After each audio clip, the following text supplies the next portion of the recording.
industrialisé au monde. Parce que la République démocratique du Congo sera le 8e pays industrialisé. IDPS, viva! Bomba, bomba! Nous serons le 8e pays industrialisé. Parce que tous les bagnos sont là. Tous les minerais, tous les diamants, tous les terres fertiles. L'industrie, c'est ça les États-Unis. La richesse est où dans la République démocratique du Congo. Il y a moins d'Europe comme une décadence. Balkanisation de la République démocratique du Congo, c'est l'Europe. Précisément deux pays, la Belgique et la France. IDPS viva! Comme une décadence. Combattant le peuple congolais. Si nous avons dit qu'il y a 3 personnes au monde qui sont en Melanga. Donald Trump, Poutine et son excellence Félix Tshisekedi. 3 personnes qui sont en Russie, les États-Unis, la Matouza, la République démocratique du Congo a la richesse. Bonjour! IDPS, viva! Fatias invité. Transport. Après son discours, Félix Tshisekedi a bêté la poitrine. Alors, sous mon mandat, on ne peut pas parler de la balkanisation. IDPS, viva! Diplomatie et Ningani. Maintenant, la force de la diplomatie à mon ami. Washington annonce l'arrivée imminente à Kinshasa du ministère américain du Trésor pour sanctionner M. Alain Dos, Joseph Kabila, Namundele et Paix Victoire. IDPS, viva! Le 24 trésors à danger. Bomba. IDPS, viva! IDPS, viva! Toza prophète de malheur. Mais Tozali Bato Tobundi pour l'instauration de l'état de droit. Le 24, qu'est-ce qui va se passer? Et là, comment on m'a dit qu'on les caté? Mais là, je sais les messages. Papa, ça là qui n'a film. Mais mi beko le baki qui avant il n'a pas bête film. Maintenant, après le 24, papa zo comme un film, na masoko, il y a tabilo au sol la ligne. IDPS viva! Le corps Moutouatanga mini maïa le belé. Là, le but est 2020 année des actions. Année des actions, mais année si ma fille m'a bête à la ligne. IDPS viva! Tango ba moni présence que Félix Tshisekedi a kozala na mboka ba bengi yango Davos na Suisse. 7 pays ba kutana na Suisse na ville mo ba bengi Davos. Au place Félix Tshisekedi kozala parmi les 7 pays. Maintenant aventurier Zuma, moi l'ancienne présidente. Il y a Union africaine, bomba, à sali déclaration. IDPS, viva! Fatib, Batabandu Bozaliawa, Fatim Fumumpa, Boyote,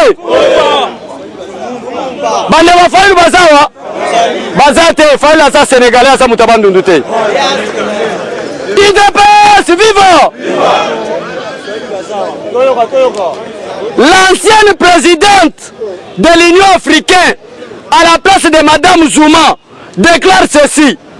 Félix Tshisekedi Tshilombo est un cerveau politique africain, le seul plus grand diplomate que nous avons en Afrique face à la politique étrangère. C'est Félix Tshisekedi Tshilombo.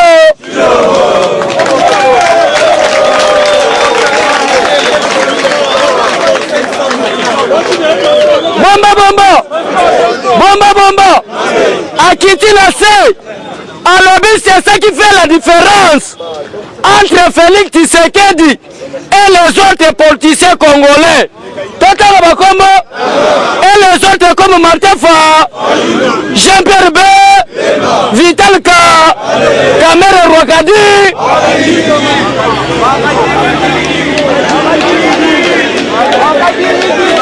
IDPS viva!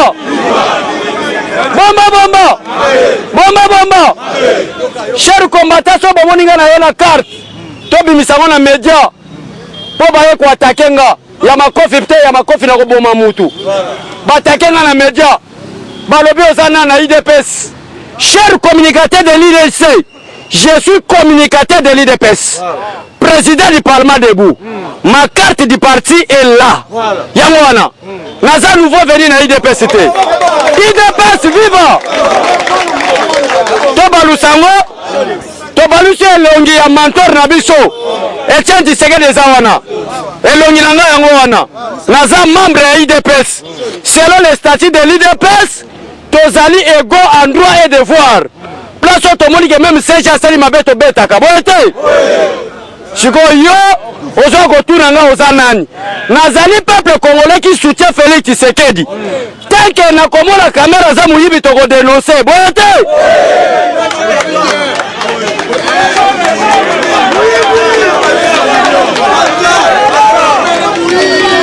IDPS viva! IDPS viva! Bakia kwa attaquer na sa rival.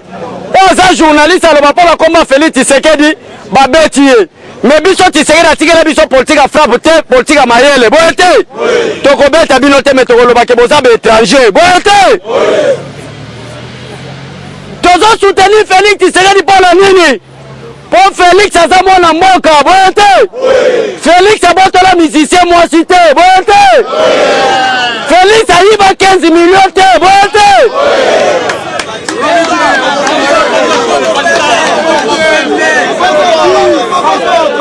IDPS viva. Soki ozala tiba abotola mwasi ya muluba mwasi. Ezali malédiction bote. La malédiction est punissable. IDPS viva! Babenge yango chipindi bote!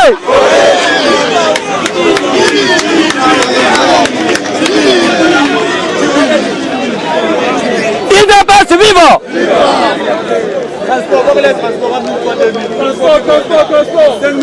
Bomba bomba! Bomba bomba! Selon ba drone, oza na République démocratique du Congo.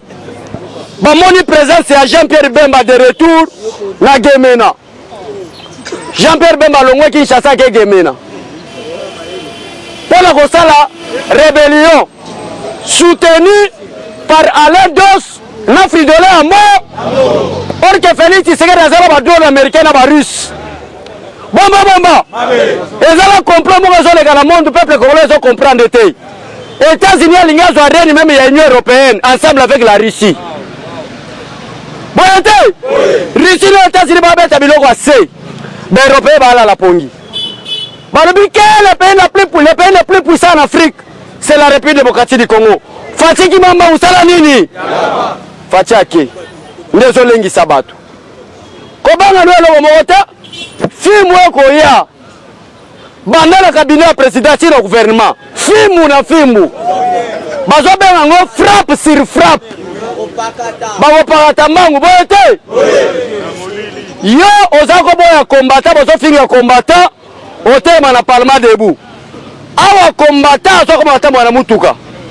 Bon, etali yo parce que le seul peuple congolais ba o baza la capacité de diriger mboka o sa rankini c'est le combattant de l'IDPS.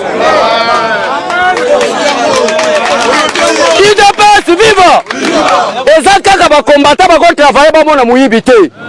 Chers communicateurs des autres partis, même nga beso le nazaboye, ceux qui na yibi mo na IDPS na kufi. Et pas la biso politique ya muyibi ezalaka te, bote. Yango tolobi que seul ba combattant ba ko travailler pour l'intérêt du peuple congolais. Bomba bomba. Bomba bomba. Histoire ici la terre à bientôt histoire il faut ça la nine. Bozela, trésor américain zoyao. Ba dossier ndenge kolanga lobi ya droit de l'homme, bazala ko se préparer. Ba classe qui la République démocratique du Congo 10e en Afrique na force. Mais avec quelle arme? Ba arme ne so ba bomba ngona bandako. Yama Félix Tshisekedi souple. A flatter Kabila na lipeka. Alobi mon frère, ato sala mande fois pembe. Kata na yo, je ne peux pas finir le passé. Kabila sala mande fois kata ata c'est nini? Or que le 24 juin Félix Tshisekedi je vais finir le pas. Qui vivra? Fati. IDPS viva! IDPS viva! To soutenir ndeko na biso. Fati wetu. Fatina Beto, Fatina Bisso, to soutenir yé. En dehors de Félix Tshisekedi, bato nyonso bakoloba ce sont des voleurs. Mwana nanga na ndako aso bisanga lobi papa. Asa mwana mukeme atale longia fa lobi que c'était un aventurier. Alobi que papa po ni so fa le zo loba azwake longia zo kanga boy. Na lobi que aza vendre du pétrole à Sénégal. IDPS viva! Ba vendre du pétrole à Sénégal ba kanga kelo. Mais tala Fatima na maeta nga zo loba non soyez calme. Je ne peux pas fouiner le passé. Je vais faire d'abord des réformes institutionnelles, que la justice soit réellement indépendante. Dès que la justice doit être indépendante, maintenant on peut fouiner le passé. Vous voyez? Il y a ce qu'on a l'ingale ligo le baboui. N'a qu'on fouiner le passé, là on met la justice ni. Et c'est ngeli la bonne sa justice pour quand on béton tout ça la nini. Moi na maye. Fati abanina nous mandaté. Bato nyonso bako le babiso boko lenga pamba. Mandat Fati bandina nous te. Mandat Fati ezali après arrestation à Kabila. Tosali organisation de la République démocratique du Congo. Nani a appuyé qui Kabila pour balkaniser Mboka. Fidelo Mbongo Zalaki Olongwe. Martin Fayulu Zalaki Olongwe. Kamere Ozalaki Olongwe. Musito Ozalaki Olongwe. Bemba Ozalaki Olongwe. Moïse Okuto Otala te posa métier. Bonete. Alors, tu vas la biso moko na terrain. Bonete. Mokili mobimba boyo kabiso. Malheur moko te ko comme la Félix Tshisekedi. Félix Tshisekedi to ko sa une année le 24. Qui vivra? Otie Tembe. Aboué.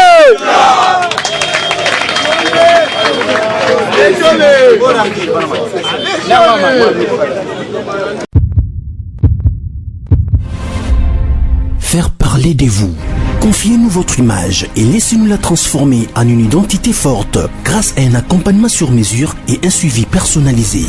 De la communication institutionnelle au marketing politique et commercial, Eshima Magazine apporte des solutions de communication à tout type d'entreprise, institutions ou personnalités. Notre parfaite connaissance des outils de l'information et de la communication, mais aussi notre expertise, sont des atouts pour vous conseiller en proposant des solutions efficaces afin de rendre votre communication adaptée, maîtrisée, attractive et persuasive. Tout un champ de stratégies de communication. Magazine congolais d'information générale, Eshima Magazine bat au rythme de l'actualité. Impartial, documenté, instructif, Eshima au cœur de l'info. Communiquer de manière impactante nous exige une analyse approfondie de besoins, des objectifs et des cibles. Eshima Magazine assure l'intégralité de la promotion de vos projets, de leur conception à leur réalisation. Conseil en stratégie de communication et publicité, désir de partager, ambition de convaincre. Faites-nous confiance. Nos méthodes de travail, notre rigueur, ainsi que nos compétences comme identité de support des communications font de nous le magazine de référence. Retrouvez Eshima Magazine au 4012 avenue Ouya dans la commune de Kintambo à 2 minutes de magasin. Contact eshima-magazine@hotmail.com. Téléphone plus 243 85 11 34 444. Eshima Magazine, un nouveau standard d'information.